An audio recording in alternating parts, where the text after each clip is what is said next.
diable. Ouais monsieur, le diable de Tasmanie. Aujourd'hui, nous plongeons dans le monde mystérieux de la Tasmanie pour découvrir l'une de ses créatures les plus emblématiques, le diable de Tasmanie. Bon, c'est quoi le diable de Tasmanie les mecs? Qui a déjà regardé Tasmania? Comment on appelle ça en français? J'ai oublié. Tasmania, le dessin animé là avec... Voilà, tu m'as compris.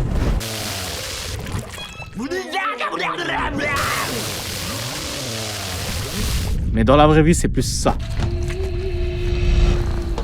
Ce marsupial carnivore avec une apparence atypique est connu pour être un charognard se nourrissant principalement de carcasses et de petits animaux. What's it? This is a bit of wallaby. Ah, wallaby. C'est les... ça, c'est du wallaby, les gars. Regardez. Malheureusement, cette espèce est en voie de disparition à cause du cancer facial du diable de Tasmanie. On va pas tomber sur des diables, on va tomber sur autre chose. Si ça continue comme ça. Et au XXe siècle, deux espèces atypiques partageaient ce territoire. Le diable de Tasmanie et le tigre de Tasmanie. Malheureusement, le tigre est maintenant considéré comme éteint depuis le XXe siècle. Et ça, c'est les dernières images d'archives que l'on possède de lui. Et nous, comme nous sommes de passage en Tasmanie, on était donc obligés de rendre visite à cet animal. D'ailleurs, même sur les routes, nous croisons des panneaux avertissant du passage de ces animaux. Nous sommes donc déterminés à en apprendre plus sur cette espèce et à la découvrir de plus près. Tu fais le ménage? Non, là j'ai fini. D'accord. On est bien en vrai ici. Ça fait 3 semaines qu'on a le van et je viens de me rappeler qu'on a un hamac. C'est bien. C'est la vie les hamacs. Bon, on va faire à manger. Alors, qu'est-ce que tu nous fais à manger? C'est moi le cuistot de la forêt. On fait des saucisses. Des saucisses au beurre avec Mexican style rice. Okay. Très simple les gars, très simple. Faut être simple. Voilà. La journée. Regardez-moi cette vue. Enfin cette ambiance. T'as plus toi dans ton assiette que moi. Je fais 1m83 et 80 kg. Et alors? Et toi tu fais Mais 1m60. Mais pas du tout. C'est pour qui celui-là? Donc il fait beau et d'un coup, bam, pluie. Et ça fait du bien, il fait chaud. Tu vas te doucher avec l'eau de la pluie? Les mecs il pleut mais on a un petit souci. On vient de s'apercevoir en fait, au-dessus de notre van on a un ventilo. Autour du ventilo c'est siliconé parce qu'ils ont changé le ventilo le jour même où on l'a acheté, le van. Le problème c'est que l'étanchéité a mal été faite. Et en fait, ça coule dans le van. Et là, on vient de s'apercevoir parce que ça fait 3 semaines qu'on est en road trip et c'est le premier jour qu'il pleut vraiment. Et tout le matelas s'est mouillé, on a vu des gouttes d'eau tomber. Je vais vous montrer. Du coup, il faut que je répare ça demain. Première galère du van, il faut que je répare ça demain. Et là, pour l'instant, j'ai fait ça. Ça peut péter là. En fait, j'ai fait la machine tout à l'heure, je me suis dit, ah c'est bon, ça va sécher, il fait 27 degrés.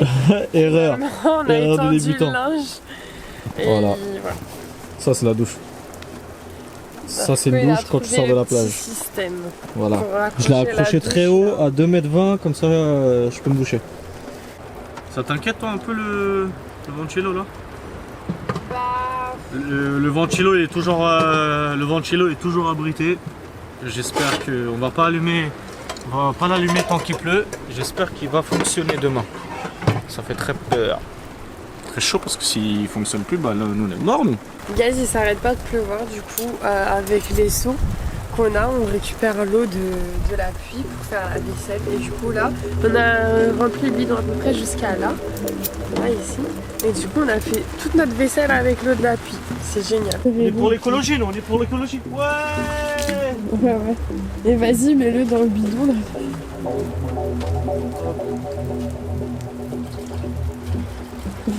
Et petit à petit, voilà. Ok guys, du coup là c'est le matin, on vient de se réveiller. Et en fait hier soir, Darko il a perdu son AirPod. Donc des AirPods qu'il a acheté ici en Australie il y a à peine 2-3 semaines. Et là on a tout retourné dans le van. Attention, non, Ah, j'ai trouvé la faille. Voilà, comme prévu dès le matin sur le toit. On a déjà enlevé un côté de l'ancien silicone. C'était comme ça. C'est très mal fait. C'est dégueulasse. Là, on va refaire tout ça proprement, tout autour. Le problème, c'est que j'en ai pas beaucoup. J'ai que la moitié. Est-ce que ça va faire l'affaire? On va voir. Qui a déjà pensé à ce système? Lame de cutter, spatule en plastique, gaffeur.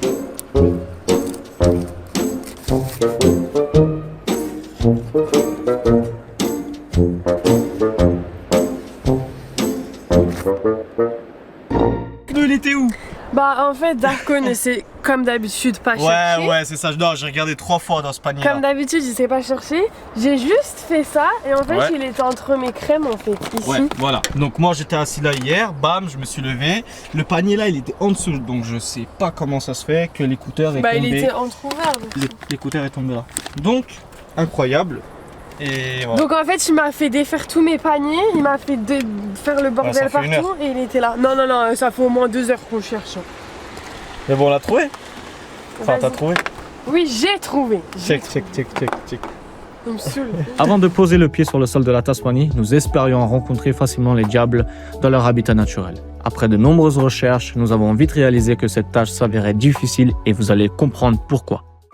C'est comme ça que nous nous sommes retrouvés ici, dans un lieu que je qualifierais davantage de centre de préservation que de simple zoo.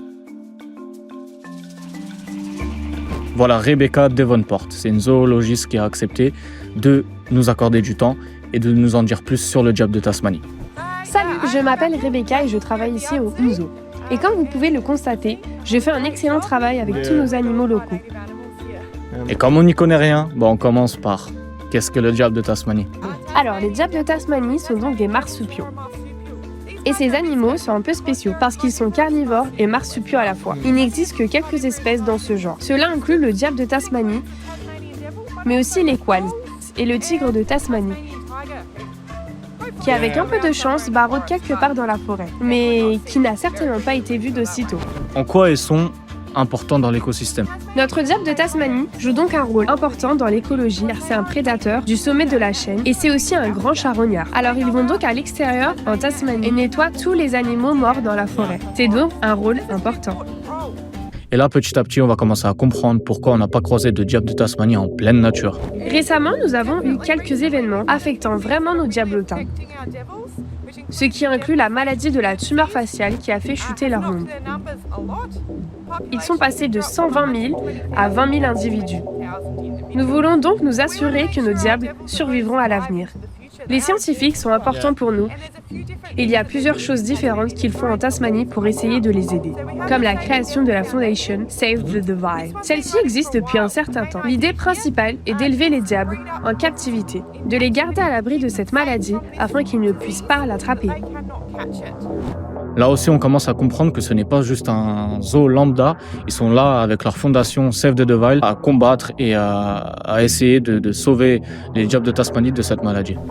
Ce sont nos diables de secours, donc si les diables dans la nature devraient disparaître, nous pourrions espérer être en mesure d'utiliser cette population de réserve pour se reproduire et ainsi les relâcher dans la nature afin de sauver l'espèce de cette façon. Cela permet aux humains de gagner du temps pour aider cette espèce également. Donc comme ils ne couvrent plus vers l'extinction, nous avons le temps de faire des recherches. Les humains ont travaillé sur les différents moyens de traiter et de générer le vaccin contre cette maladie.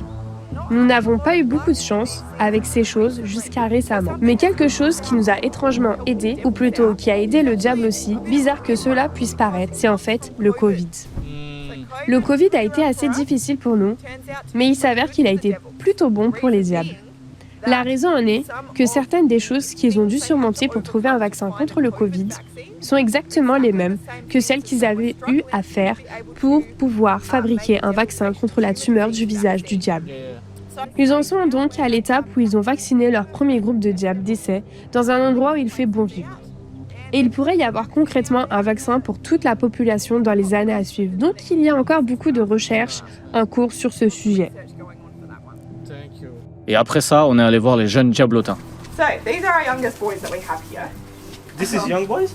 Yeah, so they're not quite fully grown. Et arrivé dans cet enclos, la première question que je me pose, c'est est-ce qu'ils sont dangereux pour nous? Alors oui et non. En pleine nature, ils sont dangereux, mais en pleine nature, ils s'attaqueront jamais à plus grand qu'eux. C'est des opportunistes. Ça veut dire que si je mets ma main là tout de suite dans l'enclos, bien sûr, il y a 99% de chances qu'ils me mordent et qu'ils m'arrachent le bras.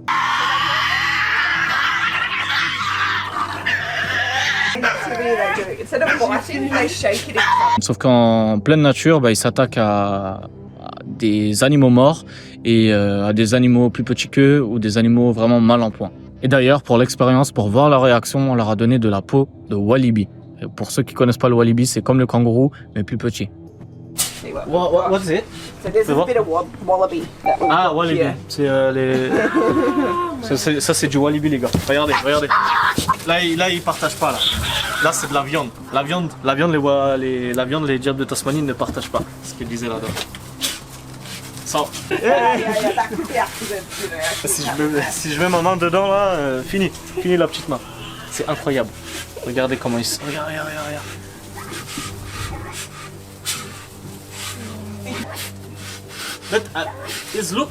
Ils ont une force de mâchoire incroyable. Équivaut à une morsure de cet animal, c'est équivaut à 7 pitbulls qui mordent en même temps. Par rapport à leur taille, proportionnellement parlant, c'est vraiment énorme. You're scary.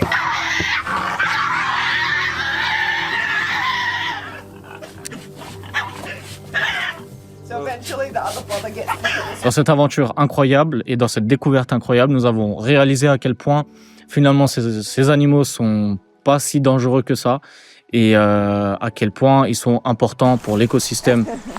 Notre passage a été assez rapide, mais nous avons hâte de vous faire découvrir la suite de notre aventure. Et la Tasmanie encore et encore, parce que je vais peut-être sortir encore une vidéo sur la Tasmanie. Pas sur les diables. Les diables, c'était juste pour la parenthèse, pour vous faire découvrir cet animal, pour ceux qui ne connaissent pas. Et pour ceux qui sont curieux de venir le voir en Tasmanie, si vous venez.